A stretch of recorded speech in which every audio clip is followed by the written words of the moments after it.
I want you to imagine you're in a room full of people you don't know. Not just 5, not just 10, not just 20, but 100 people your age that you don't know.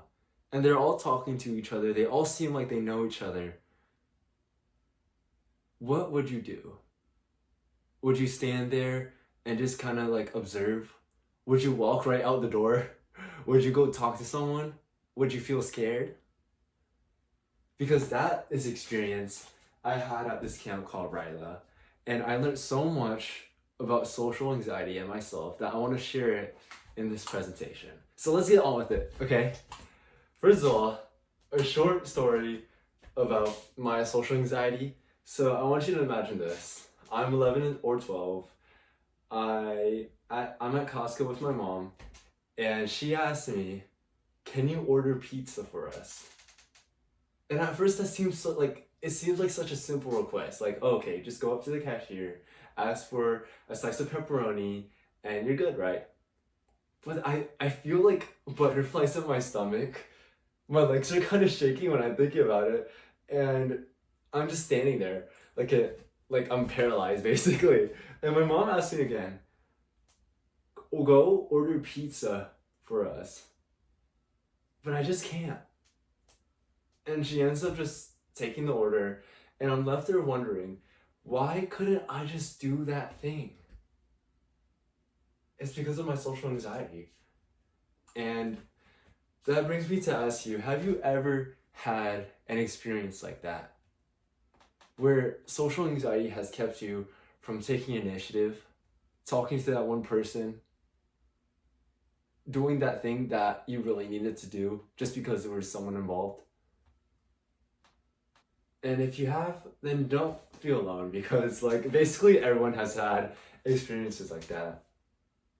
Even if it manifests in different forms, like the fear of judgment, the fear of looking weird or being embarrassed or whatever, right?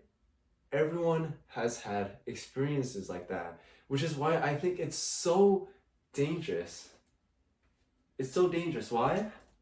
Because you aren't just missing out on some random conversation or having an awkward interaction with a cashier or something, but you're missing out on life. You're missing out on talking to that one person that might change your life because you felt scared. You missed out on public speaking or an opportunity to learn something because you felt scared to raise your hand. Social anxiety is sometimes treated as like a joke, I feel like not serious, like just get over it. But I think it's important to realize like it affects so much people and it impacts our life in ways that we never think. Which is why I want to share 3 things that I learned at camp that have really helped me so far, and I think will really help you too. The first thing that I learned is that you're not supposed to get rid of the feeling. You're not supposed to get rid of feeling scared. Why? Because if you do, you're gonna get trapped in things like perfectionism, over planning, you're gonna hesitate, because you're doing all these things to try to fix the feeling. You feel like in order to talk to that person, in order to do that thing, you have to stop feeling scared, but that's just not the case. And if you do that, then you'll end up waiting a long time, even if even you do it. Instead of trying to fix the feeling, we need to fix our mindset around it. And basically, if I can just sum this section up in 3 words, it's just this. Do it scared. Say something scared. Go up there scared. Because you're never gonna feel ready. You're never gonna feel prepared enough. So just do it. Okay? This is one thing that maybe you feel like it's cheesy, but once you internalize it and you believe it, and you just start doing things, even if you're scared, that's how you get over your social anxiety. Okay? The second thing I learned is that you need to train your mind. Just think about this for a moment, right? People train to be fit. People train to be fit, to have more energy, for more focus, for more consistency in their lives, for better mental health, to feel better, right? And that eventually spills over in their work. They have more energy and motivation for things because they're more fit. So why do we not do the same for our minds? A big thing that has helped my social anxiety, even though people, there's kind of like a weird social stigma about it, but what's really helped me is meditation. Meditation has been that one thing it's changed my life, honestly. I remember in middle school, every single day, I would just feel this like twisting in my stomach on the school bus because I was just so scared to talk to my friends. Every single day. It's not like it got better. It's not like, oh, I met my friends and then I stopped feeling scared. Every day I felt scared to go talk to my friends. Why? Because of my brain.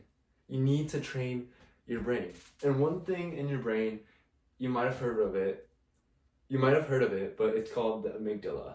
But basically, it gives that like flight or fight response. It gives your stress response. And what meditation has been shown to do is that just in 3 weeks, your amygdala shrinks. Your amygdala shrinks. Think about how crazy that is. Like, not even like drugs, not even neuroscience can do that. But meditation, it changes your brain structure. And I remember, after 2 months of meditating, that feeling of like twisting in my stomach, it went away. So if you really want to try something new, if you're that kind of person like me, who's willing to try new things and kind of be adventurous and open-minded, then go download this website on your phone, or go download this app on your phone. It's called Medito. They have a course for beginners. It's the same thing I did. It's so beginner friendly. All you have to do is sit down and listen to the videos each day. The next thing I learned is to just be yourself. I know how cliche that sounds, be yourself, but let me cook here, okay? A big part of my social anxiety came from the fact that I didn't feel like I was enough. It came from the fact that I felt like I needed to be another person. That I needed to be funnier, that I needed to be more like, I need to crack more jokes at the table, that I need to be more social, I need to bring more energy, I need to be like more open with my body language. And all of these things, they stress me out. And often the reason behind this is because I think we all have that person in our life who is just really funny, really social, really outgoing.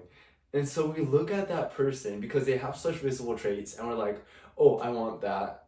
Oh, I wish I had that. Maybe I would have a better social life if I had what he had. But a really important thing to know is that you only get the highlight reel of that. So maybe he is really funny, but he might have a hard time dealing with emotions. Or she might be really outgoing, but she isn't really a caring person, right? There's always a trade-off, and it's so important that you look in yourself and you see your own strengths, right? Maybe you are a good listener, maybe you are empathetic, maybe you actually care about people, and your traits aren't as visible. So it's important to not like get anxious about feeling socially inadequate, because you do have traits, you do have strengths in you. It's just that some people don't see it, and that's okay, right? And you shouldn't feel anxious about it, basically. Here are all the points I went over. I really hope this video helped you, and it was kind of like more structured than my other videos. So yeah, thanks for watching, and bye-bye. Oh, is this the end of the slides? I can't really tell. Yeah, okay, bye.